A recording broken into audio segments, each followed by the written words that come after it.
Разбитые витрины и пакетики с насваем – это результаты рейда оперативной группы управления наркоконтроля в продуктовом магазине на улице Таутиева. Хозяйку торговой точки уже третий раз привлекают к уголовной ответственности за сбыт вредных веществ. Здесь насвай продают уже около 3 лет. Табачные изделия в этом магазине могли приобрести даже школьники. Насвай не является сильным наркотиком, но опасен для здоровья, содержит вредные вещества и тяжелые металлы. Сегодня мы проводили мероприятие по 2 точкам.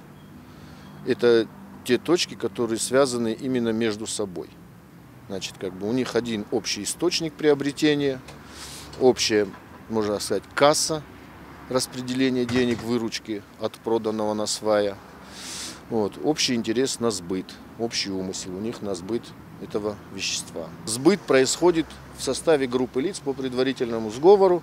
Значит, в этот раз уголовная ответственность грозит до 6 лет лишения свободы. Вторая точка – продуктовый ларек на проспекте Коста. Машины покупателей подъезжали почти каждые 5 минут. Продавец спокойно сидит за пустым прилавком и без всякого стеснения продает насвай всем желающим. От 40 до 50 пакетиков в день. Вас первый раз задерживают? Да, я привезла. Сами? Да.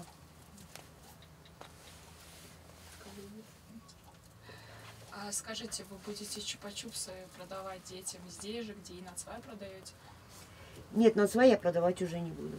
Таких точек по сбыту насвая в нашем городе немало. К уголовной ответственности хозяев таких ларьков привлечь достаточно сложно. По словам оперативников, завоз такого табачного изделия возможен не только с территории Средней Азии, но и из соседних республик, что значительно упрощает задачу дилеров. В планах службы наркоконтроля продолжать рейды по пресечению сбыта и распространения насвая. Благодаря операциям спецслужбы количество точек, сбывающих такой товар, в этом году сократилось. Яна Гайгиева, Ника Дойва, Заур Цеов, Осетия ТВ.